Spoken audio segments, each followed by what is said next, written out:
As it was mentioned in the last rally, the only provider many of our children know is the white welfare agent or the white social worker.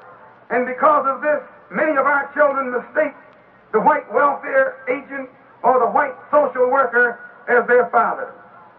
And sometimes they're right. You see all these little half-white babies running around in the community. They're not that way because you and I want them to be that way. The white man rapes and ravishes and takes advantage of our women. He'll take your little sister. Yes, he will. Your little baby sister is the potential bait for every white man in Harlem. Your little daughter, your mother, your wife. Ask them sometimes.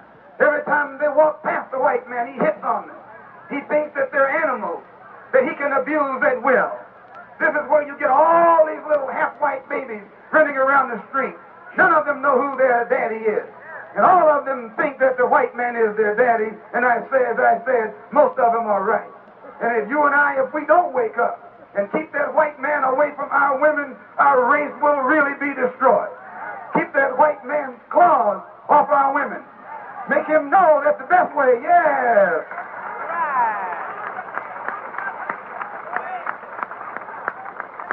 I never would stand up to an audience as large as this and fail to warn you of the importance of protecting your own woman.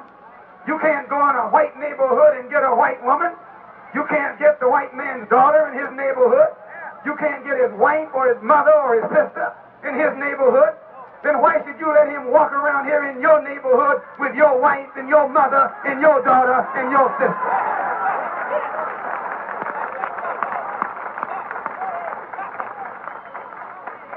If you do it to him, he'll bust your head. And what's good for the goose is good for the gander. Remember that. What's good for the goose is good for the gander. Do you understand what I'm saying? What's good for the goose is good for the gander. Let him know that the price he'll have to pay when he pats your woman is either the loss of his hand or the loss of his arm or the loss of his head.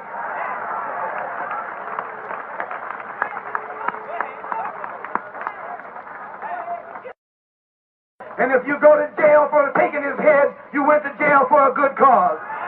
You can go to prison and say, I came here because I defended our black women from the filthy paws of that blue-eyed white man. Yes, I'm saying it and I mean it. You can go in hotels around here and find these white men laying up there with black women. Why, you should snatch off their heads. I mean, snatch off their heads. You and I will never be respected until we get some respect for this black woman. Make her straighten up and then straighten out that white man. And there's nothing wrong with that. No, what I'm telling you is not wrong. I'm telling you what is right. If he respects his women, then let's respect ours. And if he'll hang you for molesting his woman, you got your right to hang him for molesting your woman.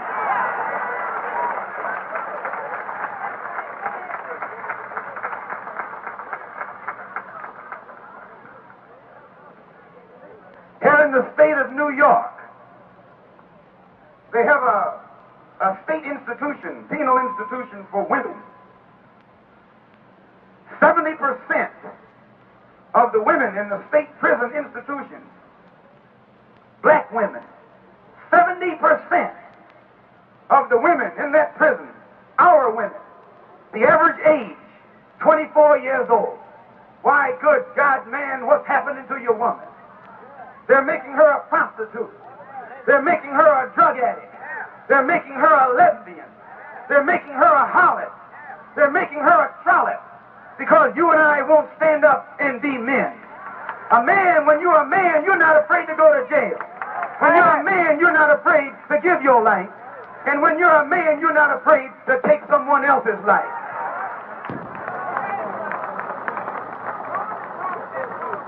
You believe in a fair exchange.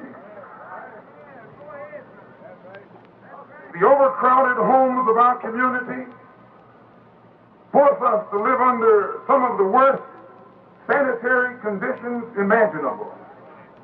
It becomes almost impossible here in Harlem to practice the rules of good hygiene. Therefore, tuberculosis, TB, other destructive social diseases are destroying the health and the moral fiber of our community. Our people here in Harlem are trapped in a vicious cycle of ignorance, poverty, disease, sickness, and death. And there seems no way out. There seems to be no way of escape. And the wealthy, educated, black bourgeoisie, the upper class Negroes, those who do escape, they never reach back and pull the rest of us out along with them.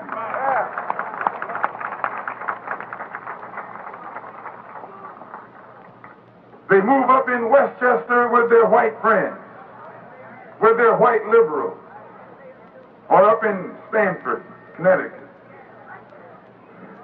The black masses remain trapped here in the slums. And because there seems no hope or no other way out, no other escape, we turn to wine as a way out. We turn to whiskey as a way out. We turn to reefers as a way out.